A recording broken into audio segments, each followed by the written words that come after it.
August 9 quit India ദിനത്തിൽ ദേശവ്യാപകമായി voting യന്ത്രം India വിടുക, ജനാധിപത്യം രക്ഷിക്കുക എന്ന പ്രക്ഷോഭത്തിന് ന്യൂഡൽഹിയിൽ വിവിധ സന്നദ്ധ സംഘടനകളുടെയും രാഷ്ട്രീയ പാർട്ടി പ്രതിനിധികളുടെയും കൺവെൻഷൻ തീരുമാനിച്ചിരിക്കുകയാണ്.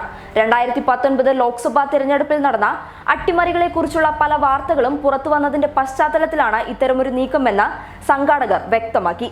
CPI, CPM, SP, BSP, Congress, Aam Aadmi തുടങ്ങി വിവിധ രാഷ്ട്രീയ പാർട്ടി പ്രതിനിധികൾ ഇതിനോടകം തന്നെ പിന്തുണയുമായി രംഗത്തെത്തിയിട്ടുണ്ട്. EVM വിരോധി രാഷ്ട്രീയ ജൻ ആന്തോളൻ എന്ന പൗരാവകാശ കൂട്ടായ്മയാണ് ബാലറ്റ് പേപ്പർ തിരിച്ചുകൊണ്ടുവരണമെന്ന ആവശ്യവുമായി പ്രക്ഷോഭത്തിന് മുന്നിട്ടിറങ്ങിയിരിക്കുന്നത്.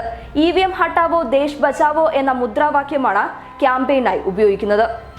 സമരപ്രഖ്യാപനത്തിന് അടിസ്ഥാനമായി കൺവെൻഷൻ ചൂണ്ടിക്കാട്ടിയ കാരണങ്ങൾ: 1. പോൾ ചെയ്ത വോട്ടും വോട്ടിംഗ് യന്ത്രത്തിൽ കാണിച്ച വോട്ടും തമ്മിൽ ഭീമമായ അന്തരം. 2. തിരഞ്ഞെടുപ്പ് ഫലം വരുന്നതിന് ദിവസങ്ങൾക്ക് മുൻപ് വാഹനങ്ങളിൽ വ്യാപകമായി വോട്ടിംഗ് യന്ത്രം കടത്തിയത്. 3. കേന്ദ്ര തിരഞ്ഞെടുപ്പ് കമ്മീഷന്റെ പക്കലുള്ള 20 ലക്ഷം വോട്ടിംഗ് യന്ത്രങ്ങൾ കാണാതായതിനെതിരെ ബോംബെ ഹൈക്കോടതിയിലുള്ള കേസ്.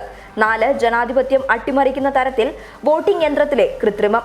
5. വോട്ടിംഗ് യന്ത്രം ഒരു തവണ മാത്രമേ പ്രോഗ്രാം ചെയ്യാനാവൂ എന്ന് കമ്മീഷൻ ആവർത്തിച്ചിരുന്നു എങ്കിലും അത് തെറ്റാണെന്നും ഒന്നിലേറെ തവണ പ്രോഗ്രാം ചെയ്യാനാകുമെന്നും തിരുത്തൽ വരുത്താൻ കഴിയുമെന്നുമാണ് വിവരാവകാശ മറുപടി. 6. കമ്മീഷൻ അവകാശപ്പെടും പോലെ വോട്ടിംഗ് യന്ത്രങ്ങളുടെ വിതരണം GPS ട്രാക്കിംഗ് വിധേയമല്ല എന്ന് വോട്ടിംഗ് യന്ത്ര നിർമ്മാതാക്കളുടെയും വിതരണക്കാരുടെയും വെളിപ്പെടുത്തൽ. 7. 2017 ഉത്തരാഖണ്ഡ് തിരഞ്ഞെടുപ്പിൽ പോളിംഗ് ബൂത്തിൽ മുദ്രവെച്ച കവറിൽ രേഖപ്പെടുത്തിയ നമ്പറിലുള്ള വോട്ടിംഗ് യന്ത്രങ്ങളല്ല ചില വോട്ടൽ കേന്ദ്രങ്ങളിൽ കിട്ടിയത്. 8. ഇന്ത്യയിൽ നിന്നുള്ള വോട്ടിംഗ് യന്ത്രം ഉപയോഗിച്ച് നടത്തിയ തിരഞ്ഞെടുപ്പിനെതിരെ ബൊട്സ്വാന സുപ്രീം കോടതിയിലുള്ള കേസ് വിചാരണയ്ക്ക് ഹാജരാകാൻ കമ്മീഷൻ ഇതുവരെ തയ്യാറായിട്ടില്ല. 9. കമ്മീഷൻ പറഞ്ഞതിന് വിരുദ്ധമായി വോട്ടിംഗ് യന്ത്രം കൈകാര്യം ചെയ്യാൻ സ്വകാര്യ മേഖലയിൽ നിന്ന് 60-ലേറെ കൺസൾട്ടന്റുമാരെ നിയോഗിച്ചത്.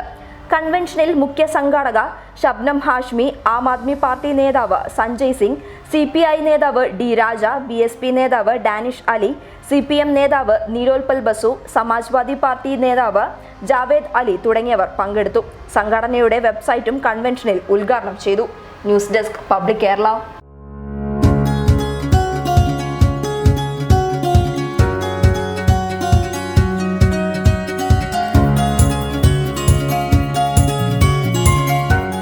ഇനി സേവനങ്ങൾ വിരൽത്തുമ്പിൽ. ബിസ്മി home nursing service, Anangoor, Kasaragod.